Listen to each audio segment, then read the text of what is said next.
This is the Ideas by Mike podcast, and I am your host, Mike Milligan. On this and each and every one of our podcasts, you will get an idea that I've tried and maybe have not executed, an idea from our guests that you can implement in your daily life, and hopefully you'll be inspired to build better ideas for yourself. Well, today on this podcast, I've got Deirdre Van Ness, the founder of Crazy Good Talks.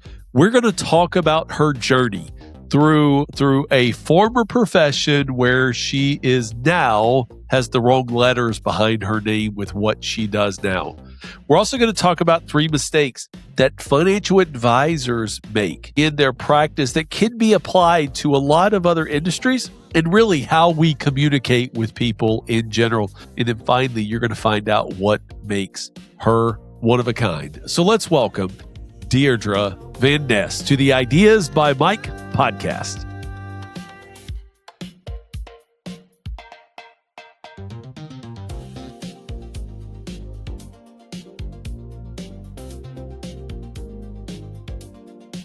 I'm excited for this conversation today on the Ideas by Mike podcast. In the warm up, right before we actually came live on the screen, there was a conversation that could have been a top podcast in and of itself. I'm so excited to talk to Deirdre today. Deirdre, the sea of sameness. Let's start there. Will you define what sea of sameness is?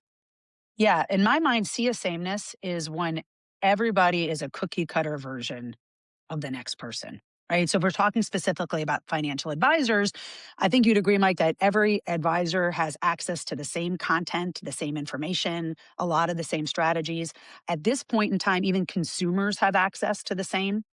And so a lot of times when they get up and speak, or they're communicating or meeting with clients, they just sound like the next person. Or you go on LinkedIn, and it just kills me. I'm reading some of these profiles and I'm like, wow, that sounds like the last one I read. Wow, that sounds like the last one I read. So the sea of sameness is just blending in. Nothing makes you stand out. It's intriguing to me, right? Because like our firm is called One Oak Financial, and we have this one that's tilted to the side with a dot at the end that makes no sense to anybody until they ask the question.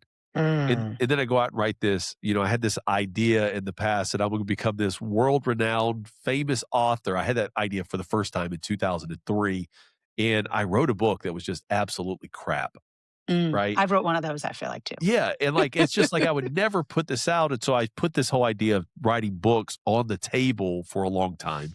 One of the interesting things I find about you and your idea is you're proof positive you can make a career change and Yes. stand out in an industry where everybody doesn't look like you.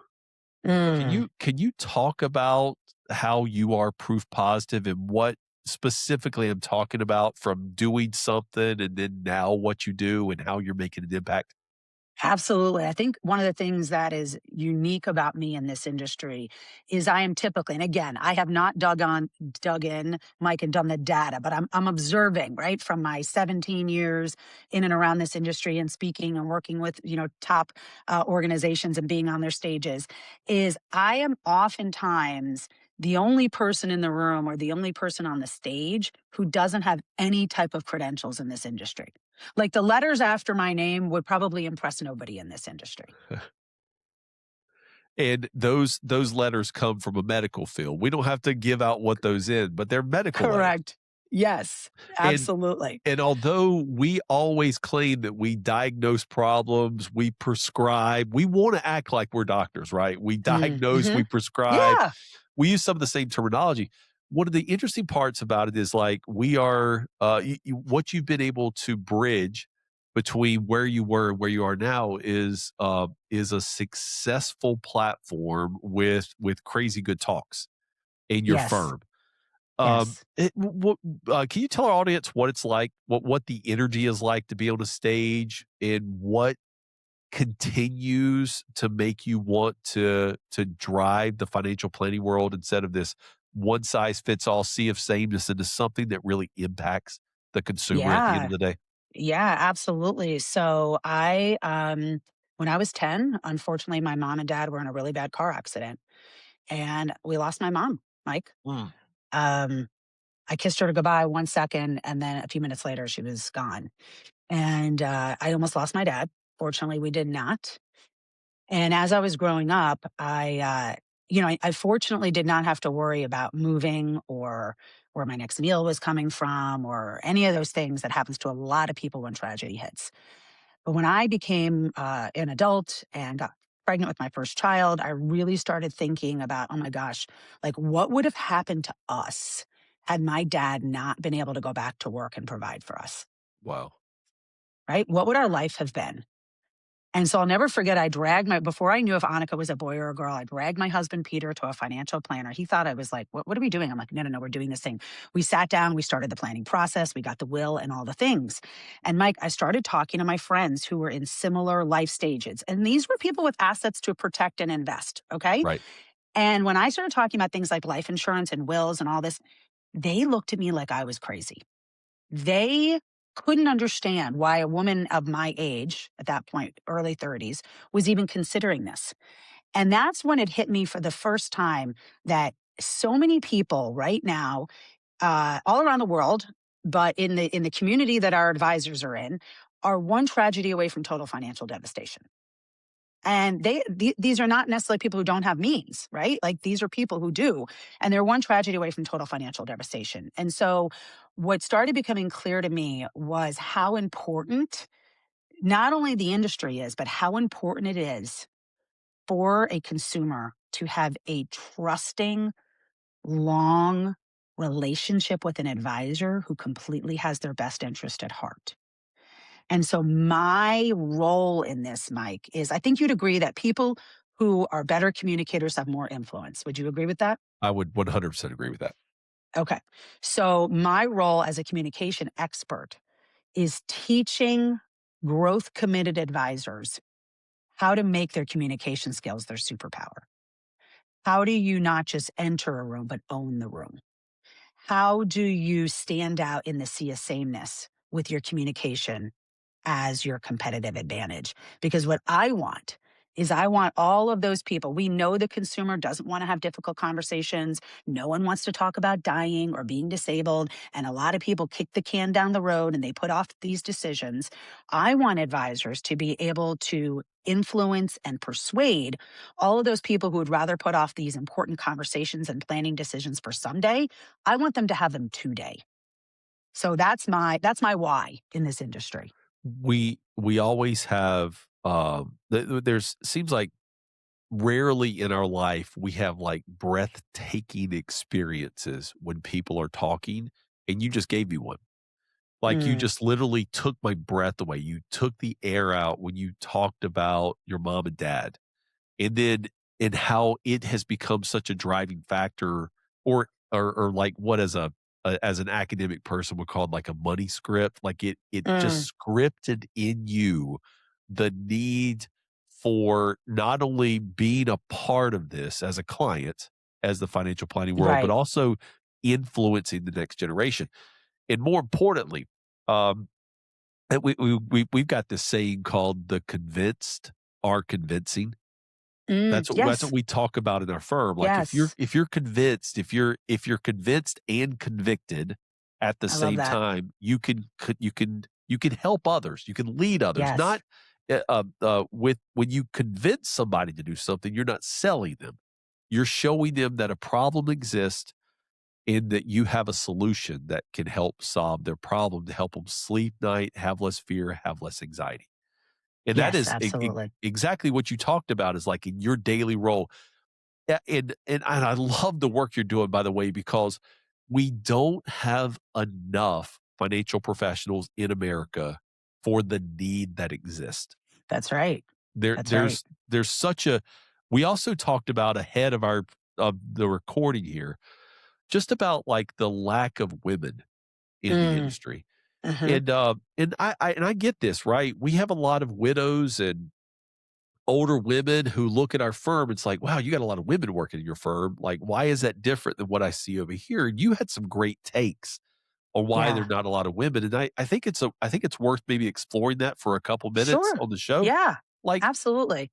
can you share with the audience why you think there's not as many women financial advisors, financial professionals in the industry as relation to the men that are out doing Yes, this? absolutely. And this is just my opinion, just from observation. Okay. So I think it starts with schooling. Historically, math and science have been for boys, if you will, right? So that started, I mean, decades ago, right? That's how we were raised coming through school. I was certainly raised that way going through school. And so this wasn't even something that was offered to us as a profession. So I think that's the first thing. But the second thing is I don't feel that the profession is necessarily set up incentive wise in the best way that it could be for women. And so what you and I talked about was part of my background is I am a certified fearless living coach. It's a real Uh-huh. thing, Mike. Took me 2 years to get the certification. And so when I started that practice back in 2007, I worked with a lot of female entrepreneurs, advisors among them, and what I found is that women were and are a little more hesitant to take risk. And so this type of business is riskier in the first 5 years, right? There's a lot of risk. You're not guaranteed an income in most situations. You're kind of having to, you know, live wherever you're going to live. I mean, there's not a lot of safety and security here. So I think the early parts of the career are not conducive for attracting a lot of women into the industry. So I think that's one.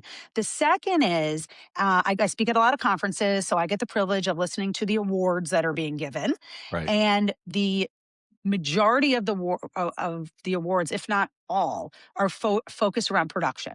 Now, that is not bad. I'm a production oriented person, right? As an entrepreneur, you have to be.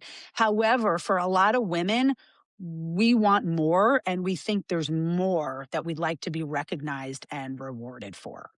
So one of the things, a compliment I shared in the beginning that I got last week from someone when they saw me coaching a group of entrepreneurs, she said, "The thing that stood out to me, Deirdre, is that you coach with love." Ugh. And I was like, "Oh, yes." Anyone that's in my presence, Mike, I want them to feel that they are loved. And so for me, that's more of a reward and an incentive to me than you had the most production. Or Deirdre, you impacted 1,000 lives this year versus what my production is, right? And so I'm not saying production is not important, but I think we need to change the script on what makes someone a great advisor and the things that we're rewarding to include things that a lot of women, and quite frankly, there's a lot of men, because I work with a lot of men and I coach a lot of men who would also be motivated by impact. I would tell you that I'm motivated by both, by Hmm. revenue and Yes. impact, Yeah. because impact is something that, like, in the development of like the one of a kind financial plan and building the vision for retirement, impact is one of the central hallmarks that I think everybody should focus on. Like, what can you leave behind? Right. Your real legacy is your impact, right? 100%. There there 100%. there's a reason that George Washington's name is still talked about and Jesus Yes. Christ's name is still talked about, right? But Yes. but but Matthew Smith from 1400 Scotland is not talked about, right? Because it's the Mm-hmm. impact they make. I do want to shift Absolutely. topics. I do want to shift topics just a little bit. And I want to get into your zone of genius Okay. because you found that there are three big mistakes most advisors make when it comes to how they communicate with prospects and clients and even centers of influences. And I want you to walk us through them if you're okay with that. But first, I want to Yeah. know is the personal reason that you created these three mistakes was it your experience with your mom and dad, or was there some other reason that you found these Oh, mistakes? yeah, so the experience with my mom and dad is why I work in this industry, Right. why I am committed to the financial services industry. But the reason why I actually got into speaking coaching and communication coaching and speaking is because I used to be absolutely terrified to speak in front of groups. Like I would not take the stage. I had a really bad experience in my ninth grade acting class where my teacher, I don't think he did it on purpose, but I was humiliated in front of the class. And I shut down from that point forward. For 24 years, Mike, I would not talk in front of a group of people. I I And I have somebody that I live with, my wife, who is also definitely scared of speaking on Hmm. stage. So I get it. Yeah, you get it. Yeah. And I gave up leadership opportunities for this, right? But when I got certified as a fearless living coach and I started working with clients, everybody was like, Deirdre, you've got to speak, you got to get on stage, you'll grow your business, you'll make a bigger impact. And I realized, yeah, this is one of my biggest fears, and I'm helping my clients with their biggest fears. I need to walk the talk. And so I made a very courageous decision back in '08 to hire a speaking coach, Mike, and it changed my life. Wow. It changed my life. Opportunities came to me that never would have happened. And that, like, the reason why I can speak in financial services and be sought after in financial services with no like degrees in that industry is because of my communication skills. So, like, I am proof positive of the power of making communication your superpower. But yeah, it changed my life. It changed my opportunities, my income, my influence, my impact, everything. So much so that in 2011, I said, you know what? I'm so excited by the changes in me. I want to move this forward and teach this to other entrepreneurs and other advisors. Wow. Well, Yeah. thanks for sharing that story. So now, if we can, let's talk about the 3 mistakes. Yes. Yes. Okay. So there are 3 big mistakes that many advisors make when it comes to talking to clients, prospects, and COIs. So the first mistake is thinking something like, oh, I only need to work on my communication skills if I'm speaking on a stage. This is like the predominant viewpoint in the industry, is that if I'm not doing seminars or workshops or speaking on big stages, then I'm good enough. I don't need to work on my communication skills. And that couldn't be more wrong for this reason. Presidential speechwriter James Hume once said, every time you speak, you audition for leadership. Mhm. Every time. So this doesn't matter if it's a one-on-one conversation. It doesn't matter if you're talking for a minute, 5 minutes, an hour, if it's a video, if it's professional, a workshop, you're speaking at your kid's board, you're on the soccer board. Every time you open your mouth, people are making subconscious decisions. Do I like them? Can they lead me? Do I trust them? That And is a so, that I yeah. mean, that is a powerful statement to make, right? Is that we Hmm. are it's not only like your initial statement was that when we're speaking, we're always seeing if we can be a leader. That's what people are Yep. judging us by. Yep. But it's more about like it's probably how fast do you believe people are making that decision about you? Because aren't people looking Right. to find like, no, that person can't lead me as soon as possible in the conversation? Yeah. Absolutely. All right. Absolutely. So that's the first Okay, so mistake, that right? so that's the first one. So here's the thing to remember. If you're an A plus, let's just say you're an A plus advisor and a B minus communicator, you have a gap that has to be filled, because this is where opportunity, impact, revenue, and influence is leaking out of your life. Wow. That is powerful. Yes. Absolutely Yes. powerful. Okay, so that is the first mistake. The second mistake is thinking that being a crazy good speaker means and originates with being a crazy good speaker. Now that might be like, well, what do you mean, right? Yeah, like I was getting ready to say duh, but like I feel like there's a twist coming to this one. There is a complete twist here. Let me define what I mean by crazy good speaker. Crazy good speaker means you know how to grab people's attention, you know how to keep their attention, you know how to inspire action. Okay. And it has nothing to do with, I won't say nothing, it has a lot less to do with your speaking skills than one would think. Mm, It actually has to do with your writing or your content creation skills. huh. So let me give you an example of what I'm talking about. It's highly likely you have seen a really great actor in a bad movie. The one that comes to mind is the movie After Earth. Have you ever heard of the movie After Earth? No, but I bet I've No, heard of the actor. you have heard of the actor. So After Earth was in 20, I believe it's 14. Will Smith Oh yeah, he's a pretty was pretty famous guy. pretty famous, and he's won an Academy Award. I think he's great. He's a great Right. actor, right? Right. But he did not win an award for After Earth. Why, Mike? Was it because he's not a great actor? No, it's because an actor can never rise above the level of the screenplay. It was a crappy screenplay. So this is the thing. People think someone's a good speaker because they have great delivery skills. They're charismatic, they're energetic, they're enthusiastic, blah, blah, blah. But that can last for about 10 minutes, maybe 30 at most. You cannot deliver your way out of a crappy screenplay. On the flip side, if you've got a great screenplay, and what I mean by that is a message that is masterfully crafted with the goal of engaging people and not just giving them information, but appealing to the emotional centers of the brain. I have worked with the most boring speakers on the planet. Like, you would think this person would be the most boring speaker because they're very monotone. They talk like this. They don't have a lot of, right? And they knock it out of the park. So crazy good speaking starts with crazy good writing and content creation skills. And the good news for that, it's very formulaic. Once you know the formulas, you can be an amazing, crazy good speaker. All right, we're not going to give away the formula here because people are going to have to follow you to Okay. find that or see you on a Yes. stage. Yes. But that probably brings us to mistake number 3. That Okay. that is probably a lot about emotions, if I've done my homework correctly. Yeah. So mistake number 3 is most communicators, whether speaking one-on-one or to a group, whether it's written or it is spoken, most communicators think that their primary role as a communicator is to make sure people get what they're saying, that they understand it, that you appeal to logic.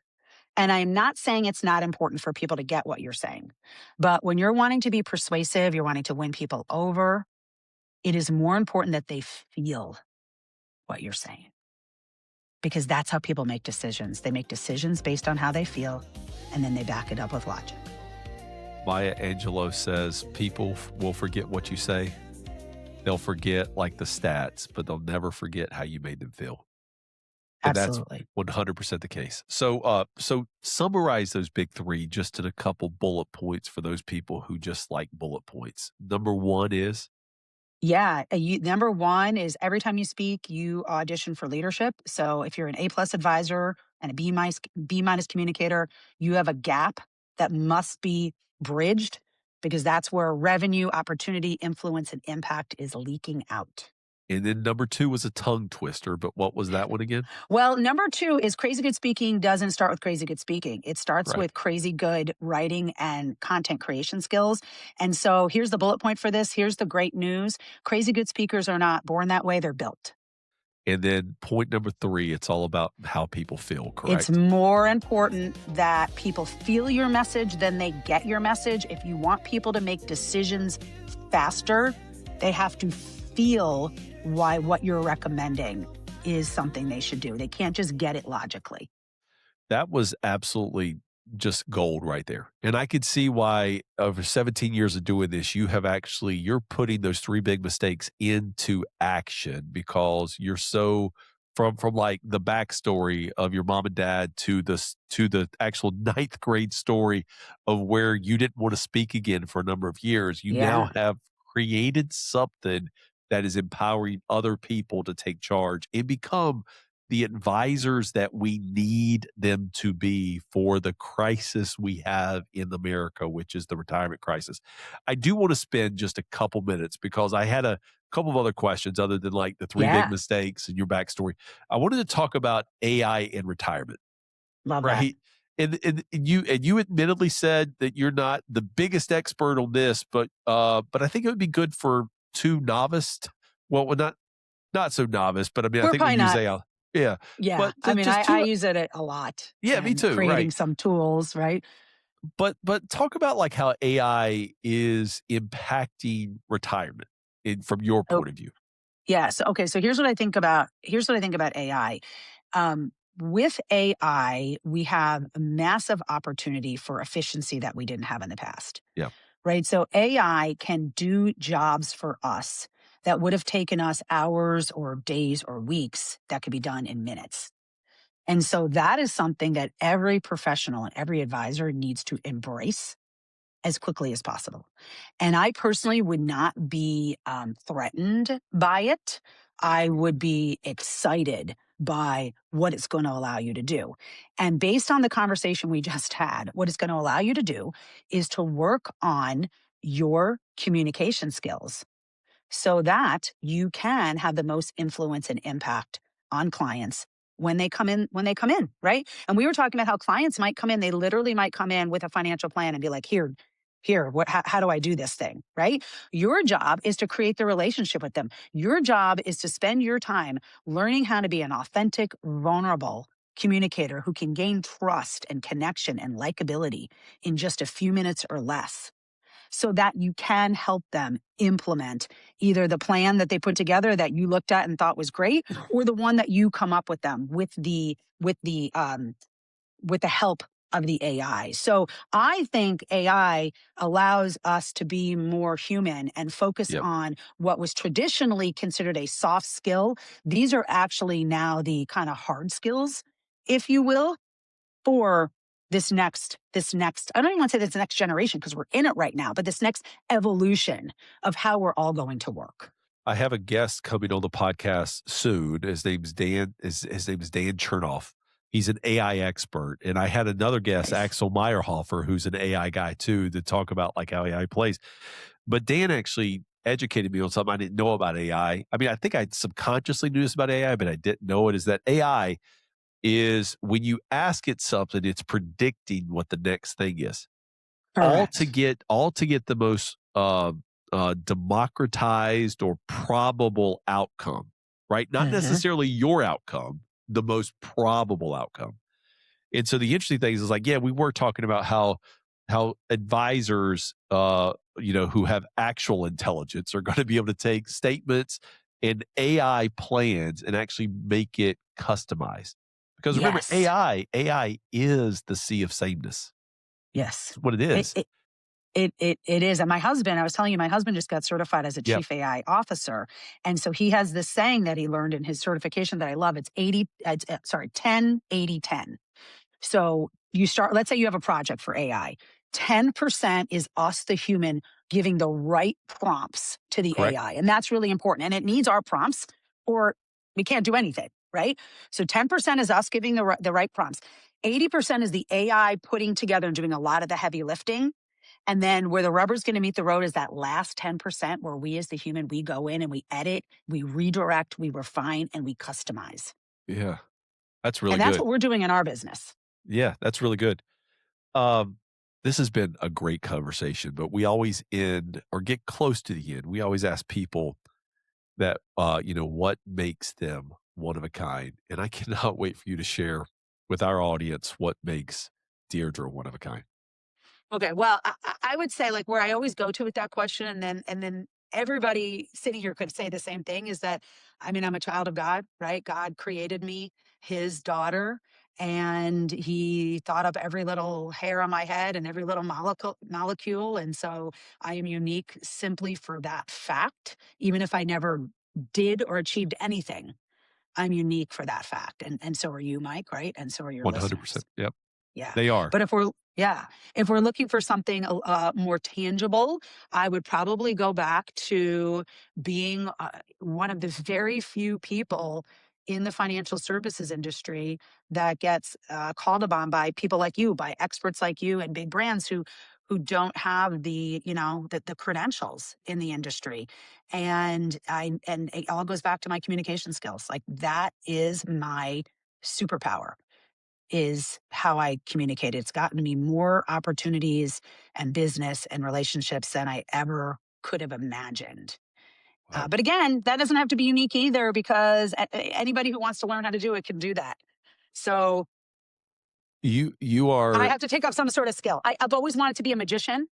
Oh, So yes, so maybe I going to magic school is something that I'm starting to look at. So I would love to have a few tricks that I could do in my keynotes. Maybe I could be like the financial, industry keynote magician or something like that. What do you think? the I financial have to Houdini. the financial Houdini. That's what it is. Yeah. You are unique. You're one of a kind. I love both parts of what makes you one of a kind, your uniqueness because you're called by Mhm. God. And then the second one, it's just that you are doing something that is your proof pudding that you're Yeah. meant to be doing this of all things. If people wanted to follow more on your story and your impact that you're having, how do they do that? Yeah, LinkedIn. I am very active on LinkedIn, so post a lot of Yeah, I would content say there. that. That would be Yeah, great. And please ask me to connect. I'd love to connect with people on LinkedIn. And then our website is crazygoodtalks.com. So that's a yeah. great place to learn more about us. And there's a resource tab with the podcast and blogs and all sorts of stuff. This has been an amazing conversation for advisors who listen to our show, for consumers or clients who want to get into the belly and see Mm, like what we talk about behind the scenes. And more importantly, for anybody who is looking to maybe change the outcome of the future. Because remember, the future is spotless, folks. It is 100% without a destination in mind. You're there and mm, able to dictate where you want to go in your future. But it's all through knowledge, education, experience, and a little bit of risk taking that's going to get you yes. there. But thank you for joining us today, Deirdre. I Thanks for having me. absolutely, for those who are looking to hear us more, don't forget to like, subscribe, and follow the Ideas by Mike podcast, and reach out to us at oneoakfinancial.com. That's the number oneoakfinancial.com. Until next time, this has been Mike Milligan.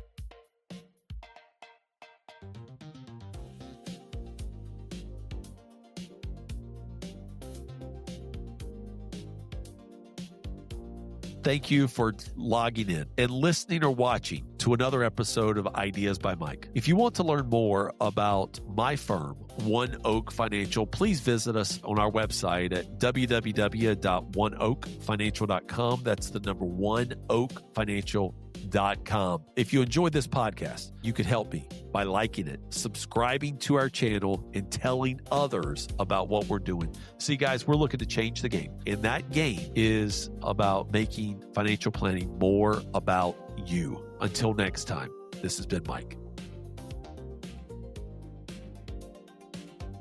CFP Board owns the marks CFP, Certified Financial Planner, and CFP in the United States. As a reminder, Mike Milligan Certified Financial Planner is an investment advisor representative of Advisory Alpha LLC, an SEC registered investment advisory firm. All opinions expressed by me or our guests are solely our own opinions and do not reflect the opinions of Advisory Alpha. This recording is for informational purposes only. It should not be relied on for investment, tax, or legal decisions, and it's in no way intended to communicate or guarantee specific performance or suitability of any security instrument or product, as we may have discussed.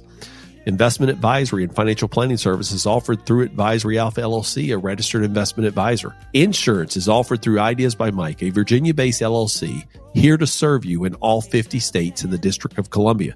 Ideas by Mike is a separate and unaffiliated entity of Advisory Alpha LLC. While tax and legal issues may be discussed in the general course of financial and investment planning, Advisory Alpha does not provide tax or legal services. Please consult with your tax or legal professional prior to making a decision relative to those decisions. Any and all statements of purported or observed general practices of non-affiliated firms and advisors or conditions of the broad financial services industry are solely the opinions of Mike and are not intended to be offered as factual. The validity of these statements has not been verified, and as such, no representation of their validity are made. An annuity is a long-term financial product designed largely for asset accumulation and retirement needs. All guarantees are backed by the claims-paying ability of the issuing insurance company.